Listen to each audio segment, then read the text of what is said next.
നമസ്കാരം. ക്ലാസ്മേറ്റിൻ്റെ ഒരു പുതിയ വീഡിയോയിലേക്ക് സ്വാഗതം. അടുത്തതായിട്ട് നമ്മൾ 8ാം ക്ലാസ്സിലെ സോഷ്യൽ സയൻസിലെ 3ാമത്തെ യൂണിറ്റാണ് പഠിക്കാൻ പോകുന്നത്. മൂവ്മെൻറ്റ്സ് ഓഫ് ദി എർത്ത്, ഭൂമിയുടെ ചലനങ്ങൾ, റൊട്ടേഷൻ ആൻഡ് റെവല്യൂഷൻ. ഇവിടെ രണ്ട് വേർഡ്സ് ഉണ്ട്. റൊട്ടേഷൻ എന്ന് വെച്ചാൽ ഭ്രമണം, റെവല്യൂഷൻ എന്ന് വെച്ചാൽ പരിക്രമണം. ഈ രണ്ട് വേർഡ്സ് തമ്മിൽ വ്യത്യാസമുണ്ട്. റൊട്ടേഷൻ എന്ന് പറഞ്ഞാൽ എന്താണ്? ഭൂമി സ്വയം കറങ്ങുന്നതിനെയാണ് നമ്മൾ റൊട്ടേഷൻ എന്ന് പറയുന്നത്, അല്ലെങ്കിൽ ഭ്രമണം. റെവല്യൂഷൻ എന്ന് പറഞ്ഞാൽ ഭൂമി സൂര്യന് ചുറ്റും കറങ്ങുന്നത്. ഫസ്റ്റ് ഇവിടെ കൊടുത്തിട്ടുള്ളത് രണ്ട് കുട്ടികൾ തമ്മിലുള്ള കോൺവെർസേഷനാണ്. ഈ പെൺകുട്ടിയുടെ പേര് ശ്രുതി എന്നും ആൺകുട്ടിയുടെ പേര് രാഹുൽ എന്നുമാണ്. ശ്രുതി താമസിക്കുന്നത് ഇന്ത്യയിലും രാഹുൽ താമസിക്കുന്നത് ഓസ്ട്രേലിയയിലുമാണ്. അപ്പോൾ അവർ തമ്മിലുള്ള കോൺവെർസേഷൻ നമുക്ക് ജസ്റ്റ് ഒന്ന് പറയാം. ആദ്യം ഈ Rahul, hello Shruthi, happy new year, have the celebrations started there. അതായത് Shruthi hello Shruthi, happy new year പറയുകയാണ്. നിങ്ങളുടെ നാട്ടിൽ ആഘോഷങ്ങളൊക്കെ, ഹാപ്പി ന്യൂ ഇയറിൻ്റെ ആഘോഷങ്ങളൊക്കെ തുടങ്ങിയോ എന്ന് ചോദിക്കുകയാണ്. അപ്പോൾ ശ്രുതി തിരിച്ച് മറുപടി എന്താ പറയുന്നത്? ഹായ് രാഹുൽ, ഇതെല്ലാം ഇതുവരെ തുടങ്ങിയിട്ടില്ല, ഇനിയും ഒരു 5.5 മണിക്കൂറും കൂടി വേണം ഇവിടെ ന്യൂ ഇയർ ആകാൻ എന്ന് പറയുകയാണ്. അപ്പോൾ രാഹുൽ പറഞ്ഞു, ഞാനത് മറന്നുപോയി, ഇവിടെ ഓസ്ട്രേലിയയിൽ ഇന്ത്യക്ക് മുൻപേ ന്യൂ ഇയർ എത്തുമല്ലോ എന്ന് പറയുകയാണ്. അപ്പോൾ ശ്രുതി എന്താ പറയുന്നത്? എങ്ങനെയുണ്ട് അവിടുത്തെ കാലാവസ്ഥ? അപ്പം ഇവിടെ നല്ല തണുപ്പാണ്, വൈകുന്നേരം നേരത്തെ ഇരുട്ട് വീഴും. ആരാ പറയണത്? ശ്രുതിയാണ് പറയുന്നത്. അപ്പോൾ രാഹുൽ തിരിച്ചെന്താ പറഞ്ഞത്? ഇവിടെ ഇപ്പോൾ നല്ല വേനൽക്കാലമാണ്, 8 മണിവരെ സൂര്യപ്രകാശം ഉണ്ടാകും, രാത്രി 8 മണിവരെ സൂര്യപ്രകാശം ഉണ്ടാകും. ഇങ്ങനെയൊക്കെ അവർ തമ്മിൽ സംസാരിക്കുകയാണ്. പിന്നെ ഇവിടെ ഈ ഒരു പാരഗ്രാഫിൽ വേറെ ഒന്നുമില്ല, ഓസ്ട്രേലിയയിലും ഇന്ത്യയിലുള്ള രണ്ട് ഫ്രണ്ട്സിൻ്റെ കോൺവെർസേഷനാണ് ഇവിടെ പറഞ്ഞിട്ടുള്ളത്.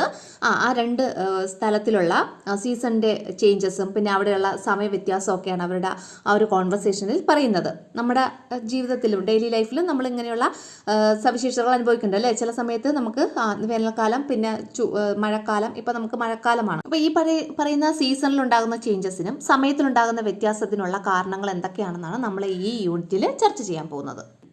നോക്കിയുള്ളൂ, ഫസ്റ്റ് പറഞ്ഞിട്ടുള്ളത് റൊട്ടേഷൻ, അതായത് ഭ്രമണം. We have discussed rotation in early class. മുൻപത്തെ ക്ലാസ്സുകളിലൊക്കെ റൊട്ടേഷൻ എന്താണെന്നൊക്കെ പറഞ്ഞിട്ടുണ്ടായിരുന്നു, നിങ്ങൾക്കറിയാമോ? നോക്കിയോളൂ, look at the given figure and answer the following questions related to rotation. ഈ ഒരു ഫിഗർ നോക്കിയിട്ട് റൊട്ടേഷനെ കുറിച്ചിട്ട് കുറേ ക്വസ്റ്റ്യൻസ് ഉണ്ട്, അത് ആൻസർ ചെയ്യാനാണ് പറഞ്ഞിട്ടുള്ളത്. ഒന്നാമത്തത്, direction of the earth's rotation. ഭൂമിയുടെ റൊട്ടേഷൻ്റെ ഡയറക്ഷൻ എന്താണ് എന്നുള്ളത് ഇപ്പോഴത്തെ എഴുതണം. അതുപോലെ tilt of the earth's axis, എർത്തിൻ്റെ ആക്സസിൻ്റെ അല്ലെങ്കിൽ അച്ചുതണ്ടിൻ്റെ ചരിവ് എത്രയാണെന്നുള്ളതും ഇവിടെ എഴുതണം.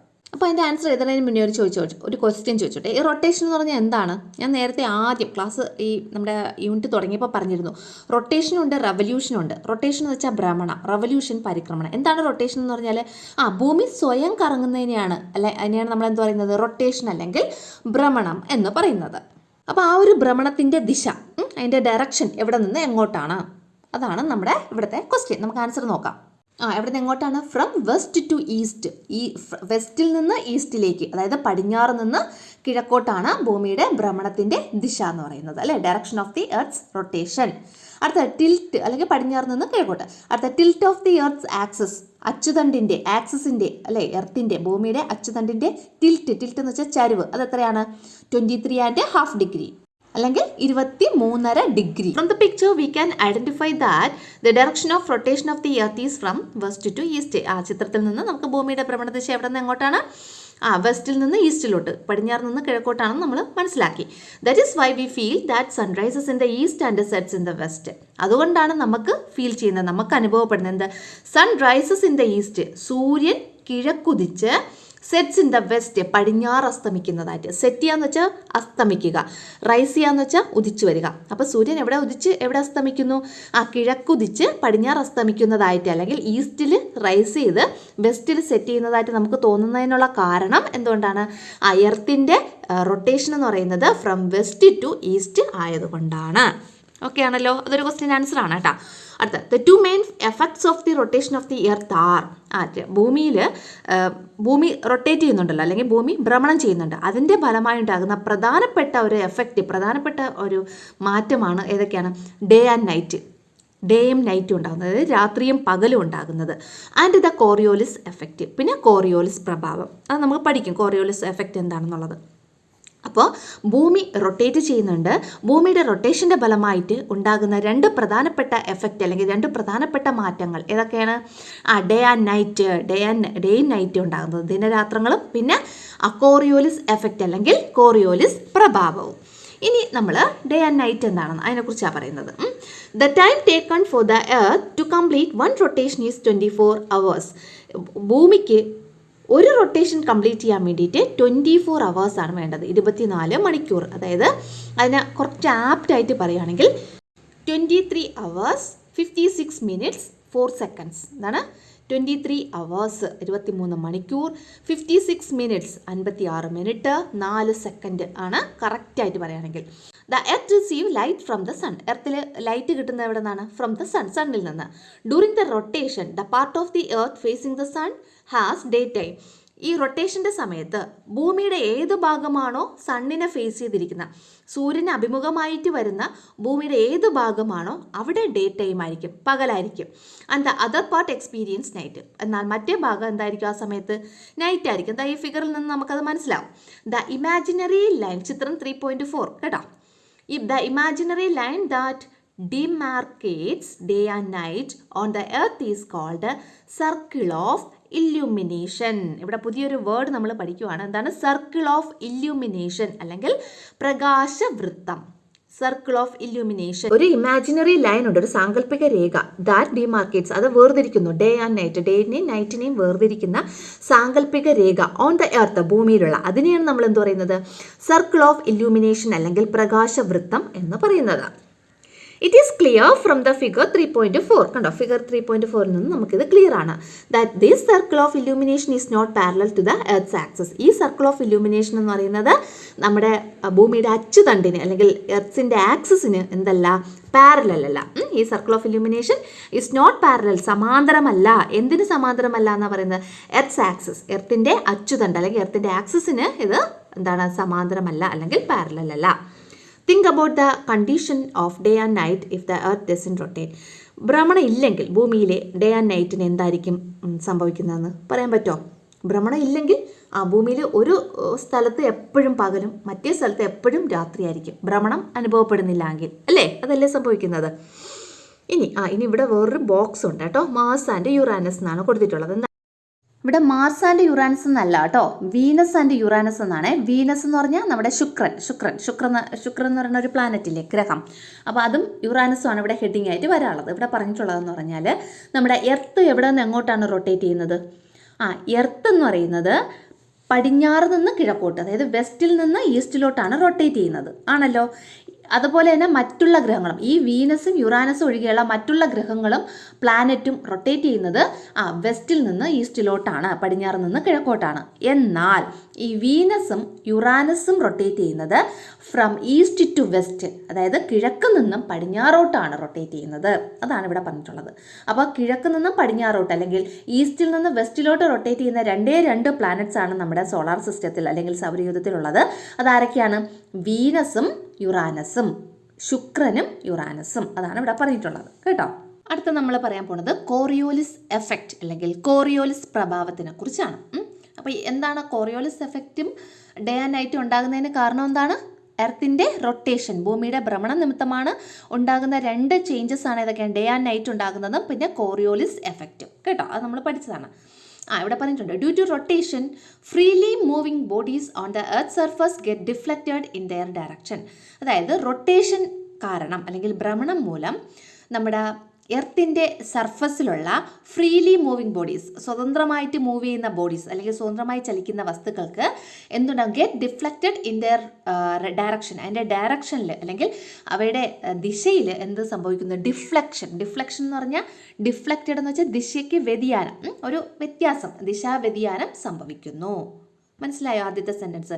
റൊട്ടേഷൻ നിമിത്തം freely moving bodies on the earth surface, എർത്തിൻ്റെ സർഫസിലുള്ള ഫ്രീലി മൂവിങ് ബോഡീസ് അല്ലെങ്കിൽ സ്വതന്ത്രമായി ചലിക്കുന്ന വസ്തുക്കൾ എന്താവുന്നു? ഗെറ്റ് ഡിഫ്ലക്റ്റഡ്, ദിശാവ്യതിയാനം സംഭവിക്കുന്നു. അതിൻ്റെ ഡയറക്ഷന് ഡിഫ്ലക്റ്റ് ആവുന്നു, അതിലേക്ക് ദിശയ്ക്ക് വ്യതിയാനം സംഭവിക്കുന്നു. The force responsible for this deflection is known as Coriolis force. ഇങ്ങനെ ഈ ഡിഫ്ലക്ഷന് അല്ലെങ്കിൽ ഈ വ്യതിയാനത്തിന് കാരണമായിട്ടുള്ള ആ ഒരു ഫോഴ്സിനെ, ആ ഒരു ബലത്തെയാണ് നമ്മൾ എന്ത് പറയുന്നത്? കോറിയോലിസ് ഫോഴ്സ്, കോറിയോലിസ് ബലം എന്ന് പറയുന്നത്. And the deflection in direction, ആ ഡയറക്ഷനിൽ ഉണ്ടാകുന്ന വ്യത്യാസത്തെ നമ്മൾ കോറിയോലിസ് എഫക്റ്റ് എന്നും പറയുന്നു. മനസ്സിലായോ? Admiral Farrell discovered that due to the Coriolis effect, ocean currents and winds change their direction in the northern hemisphere to the right and the southern hemisphere to the left. This is known as Farrell's law. ഈ law പറയുന്നതിന് മുമ്പ് ഒരു കാര്യം പറയാം. നമ്മുടെ ഭൂമിയെ രണ്ട് hemispheres അല്ലെങ്കിൽ അർദ്ധഗോളങ്ങളായിട്ട് ഡിവൈഡ് ചെയ്തിട്ടുണ്ട്. അതായത് നമ്മളൊരു ബോളിനെ എടുത്ത് അതിൻ്റെ നടുക്ക് വെച്ച് രണ്ടായിട്ട് ഡിവൈഡ് ചെയ്താൽ എന്തൊക്കെ ആവും? മുകളിലൊരു പോർഷൻ നമുക്ക് കിട്ടും, താഴെ ഒരു പോർഷൻ കിട്ടും. അതാണ് ഭൂമിയെ രണ്ട് അർദ്ധഗോളങ്ങളായിട്ട് ഡിവൈഡ് ചെയ്യുമ്പോൾ മുകളിലൊരു പോർഷൻ കിട്ടും, താഴെ ഒരു പോർഷൻ കിട്ടും. മുകളിൽ കിട്ടുന്ന പോർഷനെ നോർത്തേൺ ഹെമിസ്ഫിയർ എന്ന് പറയും, ഉത്തരാർദ്ധഗോളം എന്ന് പറയും. താഴെ നമുക്ക് കിട്ടുന്ന പോർഷനെ സദേൺ ഹെമിസ്ഫിയർ അല്ലെങ്കിൽ ദക്ഷിണാർദ്ധഗോളം എന്ന് പറയും. മനസ്സിലായോ? അപ്പോൾ ഇനി നമുക്ക് ഫെറൽസ് ലോ എന്താണെന്ന് നോക്കാം. ഫെറൽസ് ലോ എന്ന് പറഞ്ഞിട്ടൊരു ലോ ഉണ്ട്, കോറിയോലിസ് എഫക്റ്റുമായിട്ട് ബന്ധപ്പെട്ട. ഈ ഒരു ലോ കണ്ടുപിടിച്ച ആളിൻ്റെ പേരാണ് അഡ്മിറൽ ഫെറൽ. എന്താണ് ഫെറൽസ് ലോ എന്ന് പറഞ്ഞാൽ? നോക്കിയോളൂ. Due to the Coriolis effect മൂലം, അല്ലെ, കോറിയോലിസ് പ്രഭാവം മൂലം ഓഷ്യൻ കറൻസ്. എന്താണ് ഓഷ്യൻ കറൻസ് എന്ന് പറഞ്ഞാൽ? സമുദ്രജല പ്രഭാവങ്ങൾ കേട്ടോ. അപ്പോൾ ഓഷ്യൻ കറൻസ് ആൻഡ് വിൻഡ് കാറ്റും പിന്നെ സമുദ്രജല പ്രഭാവവും ചേഞ്ച് ദെയർ ഡയറക്ഷൻ, അവയുടെ ഡയറക്ഷൻ ചേഞ്ച് ചെയ്യുന്നു, അല്ലെ, അവയുടെ ദിശയ്ക്ക് വ്യതിയാനം സംഭവിക്കുന്നു. എങ്ങനെയാണ് വ്യതിയാനം സംഭവിക്കുന്നത്? കോറിയോലിസ് എഫക്റ്റ് മൂലം ഈ ഓഷ്യൻ കറൻസിന് അല്ലെങ്കിൽ സമുദ്രജല പ്രവാഹങ്ങൾക്കും അതുപോലെ വിൻഡ് കാറ്റിനും ഡയറക്ഷനിൽ ചേഞ്ച് വരുന്നു. അവയുടെ ഡയറക്ഷനിൽ എങ്ങനെയൊക്കെയാണ് ചേഞ്ച് വരുന്നത്? അത് രണ്ട് രീതിയിലാണ്. നോർത്തേൺ ഹെമിസ്ഫിയറിലും സദേൺ ഹെമിസ്ഫിയറിലും രണ്ട് തരത്തിലാണ് ചേഞ്ച് വരുന്നത്. നോർത്തേൺ ഹെമിസ്ഫിയറിലാണെങ്കിൽ റൈറ്റിലോട്ട് വിൻഡിൻ്റെ ഡയറക്ഷൻ അല്ലെങ്കിൽ ഓഷ്യൻ കറണ്ടിൻ്റെ ഡയറക്ഷൻ എന്ന് പറയുന്നത് റൈറ്റിലോട്ട് ഒരു ചേഞ്ച് വരുന്നു. റൈറ്റിലെന്ന് വെച്ചാൽ വലതു ഭാഗത്തോട്ട്.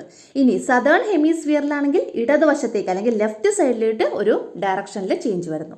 അതാണ് ഫെറൽസ് ലോ എന്ന് പറയുന്നത്. ഇനി നമുക്കിത് വായിച്ചു നോക്കാം, അപ്പോൾ നമുക്ക് കറക്റ്റായിട്ട് മനസ്സിലാവും. Admiral Ferrel discovered that, Admiral ഫെറലാണ് ഡിസ്കവർ ചെയ്തത് ഫെറൽസ് ലോ. എന്താണ്? Due to the Coriolis effect മൂലം ocean currents and wind, ocean കറൻസിന് സമുദ്രജല പ്രവാഹങ്ങൾക്കും വിൻഡ് കാറ്റുകൾക്കും ചേഞ്ച് ദെയർ ഡയറക്ഷൻ, അവയുടെ ഡയറക്ഷനിൽ ചേഞ്ച് വരുന്നു.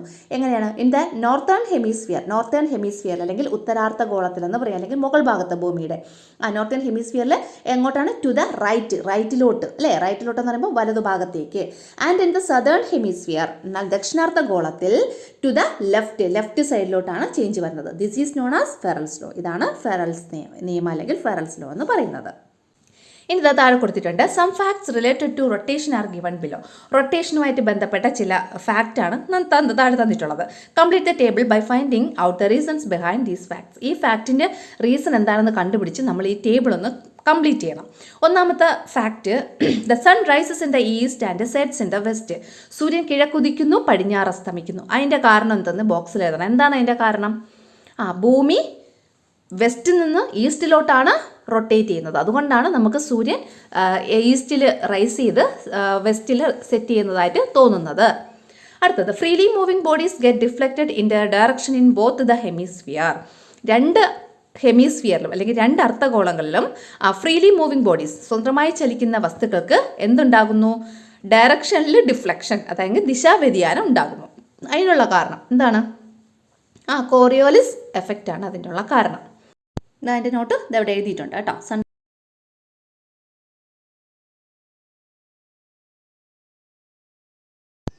അടുത്ത നമ്മൾ റെവല്യൂഷനാണ് പഠിക്കാൻ പോകുന്നത്. അപ്പോൾ റൊട്ടേഷൻ എന്താണെന്ന് നമ്മൾ പഠിച്ചു. അടുത്തത് റെവല്യൂഷൻ. റൊട്ടേഷൻ എന്ന് വെച്ചാൽ ഭൂമി സ്വയം കറങ്ങുന്നത് rotation.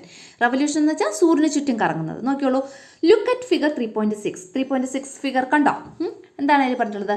While rotating on its axis the earth revolves around the sun in a fixed orbit. This is known as revolution. അതായത് ഭൂമി സ്വയം റൊട്ടേറ്റ് ചെയ്യുന്നത് അതിൻ്റെ ആക്സസിൽ, അതിൻ്റെ അച്ചുതണ്ടിൽ സ്വയം കറങ്ങുന്നതിനോടൊപ്പം തന്നെ earth revolve around the sun, earth സണ്ണിന് ചുറ്റും റിവോൾവ് ചെയ്യുന്നുണ്ട്, സണ്ണിന് ചുറ്റും കറങ്ങുന്നുണ്ട്. ഇൻ എ ഫിക്സഡ് ഓർബിറ്റ്, ഒരു ഫിക്സഡ് ഓർബിറ്റിൽ അല്ലെങ്കിൽ ഒരു നിശ്ചിത ഭ്രമണപഥത്തിൽ എർത്തിന് ചുറ്റും കറങ്ങുന്നുണ്ട്. This is known as revolution.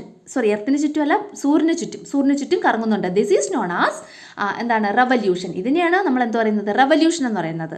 അതായത് ഭൂമി സ്വയം കറങ്ങുന്നതിനോടൊപ്പം തന്നെ ഒരു നിശ്ചിത പാതയിൽ സൂര്യന് ചുറ്റും കറങ്ങുന്നുണ്ട്. അതിനെയാണ് നമ്മൾ എന്ത് പറയുന്നത്? റെവല്യൂഷൻ എന്ന് പറയുന്നത്. The time taken to complete one revolution in the elliptical orbit is 365 and 1/4 days. അതായത് ഒരു റെവല്യൂഷൻ കംപ്ലീറ്റ് ചെയ്യാൻ വേണ്ടിയിട്ട് ഭൂമിക്ക് വേണ്ടുന്ന സമയം എന്ന് പറയുന്നത് അതെങ്ങനെയുള്ള ഓർബിറ്റിലാണ്? എലിപ്റ്റിക്കൽ ഓർബിറ്റിൽ കൂടിയാണ് ഭൂമി കറങ്ങുന്നത്. ആ ഫിഗർ കണ്ടാൽ തന്നെ അറിയാൻ പറ്റും. ഒരു റൗണ്ട് ഷേപ്പ് അല്ല, എലിപ്സ് ആണ്, ദീർഘവൃത്താകൃതി എന്ന് പറയും. അപ്പോൾ അങ്ങനെയുള്ള എലിപ്റ്റിക്കൽ ഓർബിറ്റിൽ കൂടിയാണ് ഭൂമി സൂര്യന് ചുറ്റും കറങ്ങുന്നത്. അതിന് വേണ്ടിയിട്ട് ആ ഒരു റവല്യൂഷന് വേണ്ടിയിട്ട് ഭൂമി എടുക്കുന്ന സമയം എന്ന് പറയുന്നത് 365 ആൻഡ് 1/4 ഡേയ്സ്, 365 ദിവസമാണ്. അപ്പം നമ്മൾ എന്താണ് 365 days is considered as the 1 year for practical convenience. പ്രായോഗികമായിട്ടുള്ള കൺവീനിയൻസിന് വേണ്ടിയിട്ട്, പ്രായോഗികമായിട്ടുള്ള സൗകര്യത്തിന് വേണ്ടിയിട്ട് നമ്മൾ 365 ദിവസം ഒരു വർഷമായിട്ട് എടുക്കുന്നു. അപ്പോൾ അവിടെ എന്ത് ബാക്കിയുണ്ട്? ഒരു 1/4 ഡേയ്സ് ബാക്കിയില്ലേ? ഒരു ഡേയുടെ നാലിലൊന്ന് ഭാഗം അത്രയും ബാക്കിയുണ്ട്. എന്നിട്ട് എന്ത് ചെയ്യുമെന്നറിയാമോ? അപ്പോൾ അതിനെ അങ്ങ് കളയാൻ പറ്റത്തില്ല.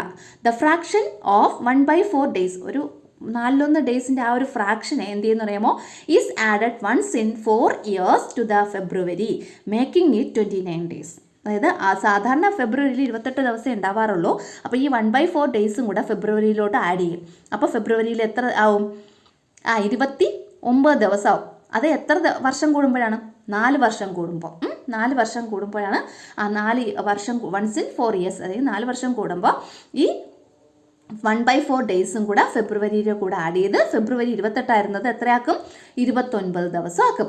ദസ് ദ ഇയർ, അങ്ങനെയുള്ള ഇയറിനെയാണ് thus the year which has 360 days. അങ്ങനെയുള്ള ഇയറിൽ, അങ്ങനെയുള്ള വർഷങ്ങളിൽ മൊത്തം എത്ര ദിവസം ഉണ്ടാവും? 366 ദിവസം ഉണ്ടാവും. അങ്ങനെയുള്ള ഡേയ്സിനെയാണ് നമ്മൾ എന്ത് പറയുന്നത്? ലീപ്പ് ഇയർ എന്ന് പറയുന്നത്. അപ്പം മനസ്സിലായോ? ലീപ്പ് ഇയർ എന്ന് വെച്ചാൽ അതിവർഷം. അതിവർഷത്തിൽ എത്ര ദിവസം കാണും? 366 ദിവസം കാണാം. ഫെബ്രുവരിയിൽ എത്ര ദിവസം കാണാം? ഫെബ്രുവരിയിൽ 29 ദിവസവും കാണാം. മനസ്സിലായോ? 2024 ഫെബ്രുവരിയിലെ കലണ്ടറാണ് ഈ കൊടുത്തിട്ടുള്ളത്. കണ്ടോ? Have you identified 2024 as A leap year? 2024 ഒരു ലീപ്പ് ഇയർ ആയിരുന്നു. ഈ കലണ്ടറിൽ നിന്ന് നമുക്ക് മനസ്സിലായല്ലോ. കാരണം ഫെബ്രുവരിയിൽ എത്ര ദിവസമുണ്ട്? 29 ദിവസമുണ്ട്. Find out 5 consecutive leap years after 24. 2024 ശേഷമുള്ള 5 അതിവർഷങ്ങൾ കണ്ടെത്താൻ. 2024 കൂടെ 4 വെച്ച് കൂട്ടിപ്പോയാൽ മതി. 2024 കഴിഞ്ഞാൽ അടുത്ത ലീപ്പ് ഇയർ വരുന്നത് 2028. അത് കഴിഞ്ഞിട്ട് അടുത്ത ലീപ്പ് ഇയർ വരുന്നത് 2032. അടുത്ത ലീപ്പ് ഇയർ വരുന്നത് 2036. പിന്നെ അടുത്ത ലീപ്പ് ഇയർ വരുന്നത് 2040. പിന്നെ 2044. അപ്പോൾ 5 വർഷമായില്ലേ? അങ്ങനെ 4 വെച്ച് കൂട്ടി പോയി കഴിഞ്ഞാൽ നമുക്ക് ലീപ്പ് ഇയേഴ്സ് കണ്ടുപിടിക്കാൻ പറ്റും. ഇനി അടുത്ത 2 ടേമാണ് പെരിഹീലിയൻ ആൻഡ് അപ്ഹീലിയൻ. പെരിഹീലിയൻ എന്ന് വെച്ചാൽ സൂര്യ സമീപകം, അടുത്ത് വരുന്നത് പ്യാരി അല്ലേ? പെരിഹീലിയൻ സൗര സമീപകം. ഇനി അപ്ഹീലിയൻ എന്ന് വെച്ചാൽ സൂര്യോച്ചം, സൂര്യനിൽ നിന്ന് ദൂരേക്ക്, അങ്ങനെയാണ് അതിൻ്റെ മീനിങ് കേട്ടോ. നമുക്ക് എന്താണെന്ന് നോക്കാം. Since the earth orbit is elliptical, നമ്മുടെ ഭൂമിയുടെ ഓർബിറ്റ് അല്ലെങ്കിൽ ഭൂമി സഞ്ചരിക്കുന്ന ആ ഒരു സഞ്ചാര പദം എന്ന് പറയുന്നത് ഒരു എലിപ്റ്റിക്കലാണ്, ദീർഘവൃത്താകൃതി എന്ന് പറയും. എലിപ്റ്റിക്കൽ ഷേപ്പാണ്. There will be a difference in the distance between the earth and the sun.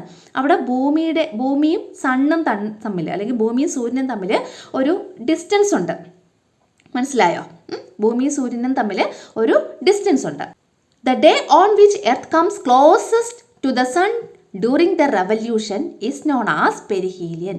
അതായത് ഭൂമി സൂര്യനോട് ഏറ്റവും അടുത്ത് വരുന്നതിനെയാണ് നമ്മൾ പെരിഹീലിയൻ, അതായത് ഭൂമി സൂര്യനും പ്യാർ എന്ന് വെച്ചാൽ സ്നേഹം, ഇഷ്ടം, അങ്ങനെയൊക്കെയുള്ളൊരു മീനിങ് അല്ലേ. അപ്പോൾ സൂര്യനും ഭൂമിയും തമ്മിൽ പ്യാറായിട്ട് വരുന്ന ഇതാണ് പെരിഹീലിയൻ, അല്ലെങ്കിൽ സൂര്യ സമീപ ദിനം അല്ലേ? സൗര സമീപക ദിനം എന്ന് പറയാം. അതെന്ന് പറയുന്നത് ആ ഡിസ്റ്റൻസ് എന്ന് പറഞ്ഞാൽ എത്രയെന്ന് അറിയാമോ? 147 മില്യൺ കിലോമീറ്റേഴ്സ്, 147 ദശലക്ഷം കിലോമീറ്ററാണ് ആ ഒരു ഡിസ്റ്റൻസ് എന്ന് പറയുന്നത്. പെരിഹീലിയൻ്റെ ആ ഡിസ്റ്റൻസ്, ഭൂമി സൂര്യന് അടുത്ത് വരുന്ന ആ ഡിസ്റ്റൻസ് എത്രയാണ്? 147 മില്യൺ കിലോമീറ്റേഴ്സ്, അല്ലെങ്കിൽ ദശലക്ഷം കിലോമീറ്റർ ആണ്. This happens in the month of January, around 3rd January. ഇത് നടക്കുന്നത് ജനുവരിയിലാണ്. ഈ സംഭവം നടക്കുന്നത് എപ്പോഴാണ്? ജനുവരിയിലാണ്. അതായത് 3rd ജനുവരിയിലായിരിക്കും ഈ സംഭവം നടക്കുന്നത്. The distance between the sun and the earth will be at a maximum. ഇനി സൂര്യനും ഭൂമിയും തമ്മിലുള്ള ഡിസ്റ്റൻസ് മാക്സിമം വരുന്നത് ഇൻ ദ മന്ത് ഓഫ് ജൂലൈയിലാണ്. 4th ജൂലൈയിലാണ് അത് നടക്കുന്നത്. അതിനെയാണ് ദിസ് ഈസ് കാൾഡ് അപ്ഹീലിയൻ. അതിനെയാണ് നമ്മൾ അപ്ഹീലിയൻ എന്ന് പറയുന്നത്. മനസ്സിലായോ? അതെത്രയാണ്? 152 മില്യൺ കിലോമീറ്റേഴ്സ്, 152 ദശലക്ഷം കിലോമീറ്റർ ആണ്. ഈ ഫിഗർ നോക്കിക്കഴിഞ്ഞാൽ നിങ്ങൾക്ക് കറക്റ്റായിട്ട് മനസ്സിലാവും. കണ്ടോ? സൂര്യനും ഭൂമിയും ഏറ്റവും അടുത്ത് വരുന്ന ദിവസം ജാനുവരി 3rd, നമ്മൾ നേരത്തെ പറഞ്ഞു ജാനുവരി 3rd ആണ്. അതിനാണ് നമ്മൾ പെരിഹീലിയൻ എന്ന് പറയുന്നത്. അത് എത്ര ഡിസ്റ്റൻസ് ആണ്?